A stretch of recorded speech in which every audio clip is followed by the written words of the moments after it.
नमस्कार दोस्तों, मैं डॉक्टर प्रियंका सिंह स्वागत करती हूँ आप सभी का। आज इस वीडियो में हम बात करेंगे कि इन्हेलर्स के क्या-क्या एडवांटेजेस हो सकते हैं और क्या-क्या डिसएडवांटेजेस हो सकते हैं। इससे पहले मैं बताना चाहूँगी कि जो इन्हेलर्स हैं वो 3 प्रकार के होते हैं, तो हम वन बाय वन सबको डिस्कस करेंगे और सबके जो फ़ायदे हैं और वो नुकसान हैं उनको साथ ही में हम डिस्कस करते हुए चलेंगे। सबसे पहला जो एक टाइप है इन्हेलर का वो है मीटर्ड डोज इन्हेलर।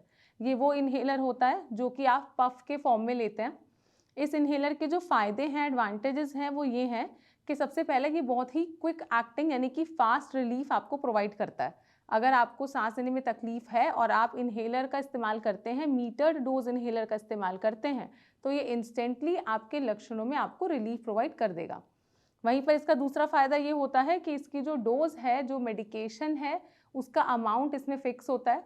तो आपके डॉक्टर ने आपको जितने भी पफ लेने के लिए बोला है, आप उतने पफ अगर लेते हैं, तो जो एक सर्टेन अमाउंट ऑफ मेडिकेशन है, वो आपके लंग्स तक यानी कि आपके फेफड़ों तक चला जाएगा और आपके सिम्पटम्स में आपको आराम लग जाएगा। वहीं पर इसका जो डिसएडवांटेज है, वो ये है कि जो बहुत ही ओल्ड एज पेशेंट्स हैं या फिर जो बहुत ही छोटे बच्चे हैं, वो इसको डायरेक्टली इस्तेमाल नहीं कर सकते, क्योंकि बहुत बार जो पफ है उसको यूज़ करने के लिए जो हैंड में स्ट्रेंथ है वो हमें अच्छा चाहिए होता है, और जो बहुत ही ओल्ड एज होते हैं यानी कि जो बुज़ुर्ग पेशेंट्स हैं, वो बहुत बार अपने हाथ से सही कोऑर्डिनेशन नहीं बैठा पाते। वहीं पर इसका जो दूसरा डिसएडवांटेज है वो ये है कि ये जो पफ इन्हेलर्स होते हैं, इनके अंदर बहुत बार जो पेशेंट अगर गलत प्रकार से इनको ले ले तो उनके थ्रोट में वो इरिटेशन कर सकता है, यानी कि उनके गले में खराश हो सकती है और आपको अननेसेसरीली बहुत ज़्यादा खांसी प्रोड्यूस भी हो सकती है। लेकिन ये तभी होगा अगर जो पेशेंट है वो इसको गलत प्रकार से इस्तेमाल करे। अगर आप सही से इस्तेमाल करते हैं तो ये आपको क्विक रिलीफ प्रोवाइड करेगा। वहीं पर जो दूसरे प्रकार के इन्हेलर्स हैं वो होते हैं हमारे ड्राई पाउडर इन्हेलर्स। जो ड्राई पाउडर इन्हेलर्स हैं उनका जो फ़ायदा है, एडवांटेज है, वो ये है कि इस इन्हेलर में कोई भी केमिकल प्रोपेलेंट यूज़ नहीं होता, तो ये एक तरीके से एनवायरनमेंट फ्रेंडली ऑप्शन है। दूसरा जो ड्राई पाउडर इन्हेलर्स का फ़ायदा है वो ये है कि इसके अंदर हमें हैंड कोऑर्डिनेशन बहुत अच्छी नहीं चाहिए होती। इसको आप डायरेक्टली स्निफ करेंगे, आपको बस इन्हेल करना है और जो दवा है वो आपके ब्रोंक्यूल्स तक और लंग्स तक चला जाएगा। अब अगर हम इसके डिसएडवांटेजेस की बात करें तो वो सबसे पहला डिसएडवांटेज ये है कि बहुत सारे पेशेंट्स बहुत ही स्ट्रॉन्गली स्निफ नहीं कर पाते, यानी कि दवा को तेज़ी से इन्हेल नहीं कर पाते, जिसके वजह से जो एडिक्वेट अमाउंट है वो पेशेंट के लंग्स तक नहीं जा पाता। पेशेंट को लगता है कि उन्होंने दवा ले लिया है, उन्होंने स्निफ कर लिया, लेकिन जो मेडिसिन्स है वो उनके लंग्स तक नहीं पहुंची होती।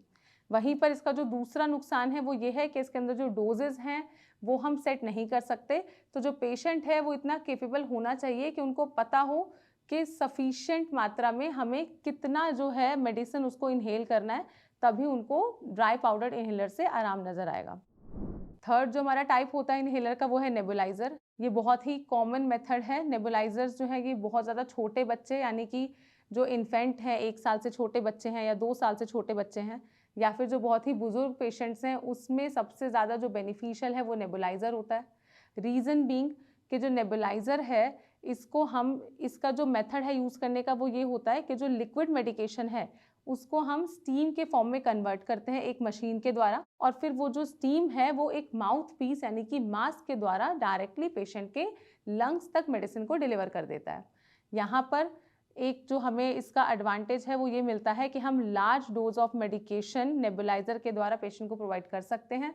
वहीं पर जो हमने शुरू में 2 इन्हेलर डिस्कस किए हैं उसमें हम कम अमाउंट का जो मेडिकेशन है वो पेशेंट को दे पाते हैं। अब नेबुलाइज़र के अगर हम डिसएडवांटेजेस की बात करें तो पहला डिसएडवांटेज ये है कि ये बहुत ही एक तरीके से टाइम टेकिंग प्रोसेस है, यानी कि नेबुलाइज़ करते समय एक दवा को लेने में हमें 10 से 15 मिनट तक का समय लग सकता है। इसके अलावा ये बहुत ही ज़्यादा ईज़िली मैनेज करने वाला डिवाइस नहीं होता। इसको आप घर से बाहर लेके नहीं जा सकते। जैसे कि आप जो इनिशियली हमने जो 2 इन्हेलर डिस्कस किए हैं उनको आप अपना ईज़िली कैरी कर सकते हैं, पॉकेट में भी कैरी कर सकते हैं, लेकिन नेबुलाइज़र को आप अपने घर में ही यूज़ कर सकते हैं। साथ ही साथ ये कहीं न कहीं इलेक्ट्रिसिटी की भी रिक्वायरमेंट इसमें होती है। ये बिना स्विच ऑन किए, बिना प्लग ऑन किए ऑपरेट नहीं होता। और इसका जो थर्ड डिसएडवांटेज है वो ये है कि ये बहुत ही लोअर मूवेबल ऑब्जेक्ट है। तो अगर कोई पेशेंट है जो कि घर पे ही रहता है और उनको घर पे ही अपना दवा लेना है, तो तभी वो नेबुलाइज़र का इस्तेमाल कर सकता है। अदरवाइज़ उनको मीटर्ड इन्हेलर की तरफ शिफ्ट करना पड़ सकता है या फिर ड्राई पाउडर्ड इन्हेलर की तरफ शिफ्ट करना पड़ सकता है। मैं होप करती हूँ कि आप ये वीडियो के द्वारा समझ पाए होंगे कि किस प्रकार से किस मेडिकल कंडीशन में हमें कौन सा इन्हेलर जो है वो ज़्यादा बेनिफिट प्रोवाइड करेगा और कौन सा जो इन्हेलर है वो हमें थोड़ा डिसएडवांटेज प्रोवाइड कर सकता है। इसके अलावा अगर आप शुरुआत में ही अपने लक्षणों को कंट्रोल करते हैं तो चांसेस हैं कि आपको इन्हेलर्स की तरफ जाना ही ना पड़े। अगर आप चाहते हैं कि आप अस्थमा के सिम्टम्स जो हैं उनमें रिलीफ पाएँ और आपको इन्हेलर्स की तरफ शिफ्ट ना करना पड़े तो आप हमारी टीम से संपर्क कर सकते हैं।